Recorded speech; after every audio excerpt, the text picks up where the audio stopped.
ఒక చిన్న గ్రామంలో పేద సూరయ్య తన భార్య నరసమ్మతో కలిసి నివసించేవాడు. సూరయ్య ప్రతి ఉదయం మామిడి తోటకి కాపల కోసం వెళ్లేవాడు. అయినా వారి పేదరికం మాత్రం మారేది కాదు. రోజంతా తోటలో తిరుగుతూ పండ్లు కాపాడేవాడు సూరయ్య.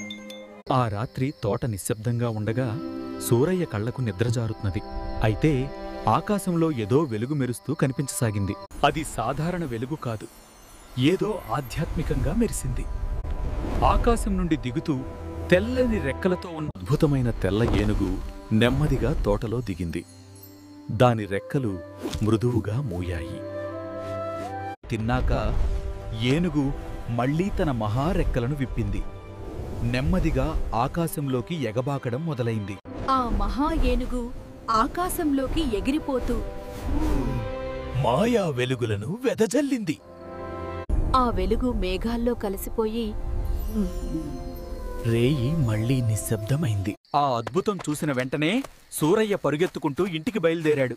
అతను చూసినది నిజమా కాదా నర్సమ్మకే చెప్పాలని ఆతృత.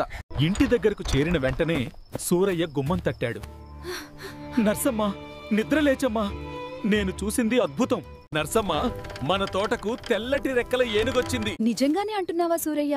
అలాంటి ఏనుగు ఎక్కడ్నుంచొస్తుంది? కాదు నర్సమ్మ, కల కాదు, నా ముందే కనిపించింది. ఆకాశం నుంచి వచ్చి మామిడి పండ్లు తింది. అది సాధారణ ఏనుగు కాదు నర్సమ్మ. తెల్లటి చర్మం, పెద్ద పెద్ద రెక్కలు, బంగారు జీను. బంగారు జీనన్నావా? అంటే అది సంపద తీసుకొచ్చిందని కదా? ఈ మాయా ఏనుగు నాకివన్నీ ఇచ్చింది. చూడమ్మా. అయ్యో, ఇంత బంగారమా? మన భాగ్యం మారిపోయింది సూరయ్య.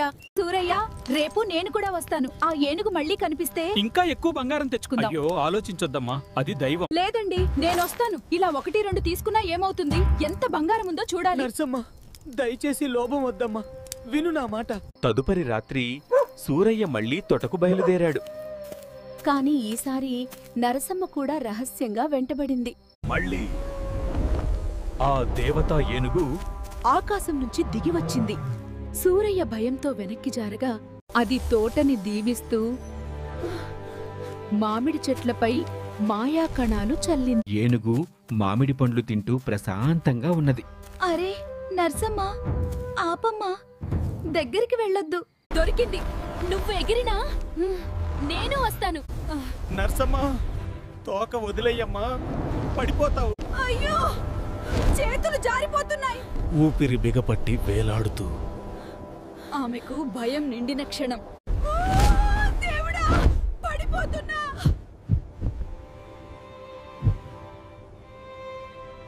సూరయ్య, రక్షించేయ్.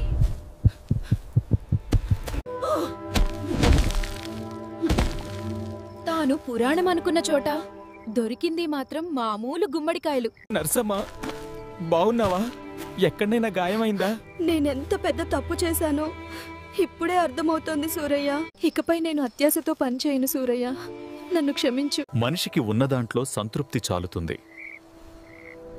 అత్యాశ మనిషిని పైకెత్తదు, కింద పడేస్తుంది. ఇకపై నాకు అత్యాశ అవసరం లేదు సూరయ్య, మన ప్రేమే చాలదు. ఉన్నదాంట్లో సంతోషం మనిషిని నిజంగా పైకెత్తుతుంది.